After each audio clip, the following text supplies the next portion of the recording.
Bonjour, je m'appelle Julia Cassan. Aujourd'hui, je vais vous montrer comment on réalise une confiture de citron un peu arrangée. Donc pour réaliser cette recette de citron gourmande, vous avez besoin d'environ 700 g de citron, 1 kg de sucre, de la poudre d'amande et de l'eau. Donc pour le citron, il suffit d'acheter 700 g de citron, vous le coupez en morceaux, vous les passez au mixeur et vous obtenez de la pulpe de citron. Donc pour réaliser cette recette, introduisez vos 700 g de citron dans la casserole. Mettez à feu moyen. Il n'y a pas réellement de temps précis pour savoir quand est-ce que le citron est confit. Là, ça va être une question de goût. Donc n'hésitez pas à tester les zestes pour savoir s'ils sont suffisamment mous, ce qui définira le moment où vous allez introduire votre poudre d'amande. Donc pour cette recette, utilisez environ 150 g de poudre d'amande. Il faut l'hydrater. Donc pour ça, vous rajoutez de l'eau chaude.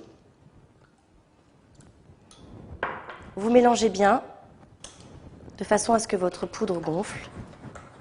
Donc pour un meilleur confisage de vos zestes de citron, n'hésitez pas à rajouter un petit peu de sucre. Bien remuer tout au long de la préparation. Au bout d'une dizaine de minutes, vous pouvez rajouter votre poudre d'amande.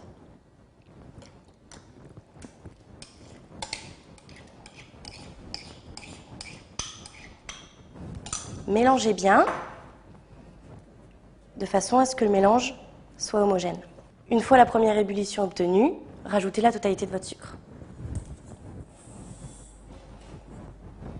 Laissez cuire jusqu'à avoir une ébullition d'environ 3 minutes. La confiture est maintenant prête, donc on peut remplir dans les pots. Ce qu'il faut savoir, c'est qu'on n'a pas rajouté de pectine, tout simplement parce que tout ce qui est agrumes en contient naturellement.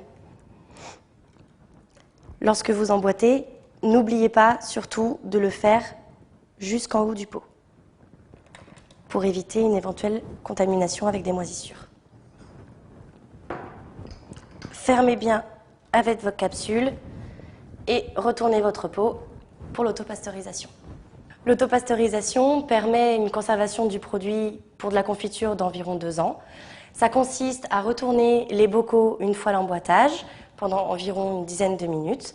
Ensuite, vous les mettez dans un bain d'eau chaude pendant également 10 minutes et vous finissez 10 minutes dans un bain d'eau froide. Vous savez donc maintenant comment faire une recette de citron gourmand, à savoir que ce genre de produit peut être consommé sur un fond de tarte. Maintenant, si vous souhaitez voir une recette plus simple de confiture, n'hésitez pas à regarder la vidéo « Comment fait-on une confiture de fraises ».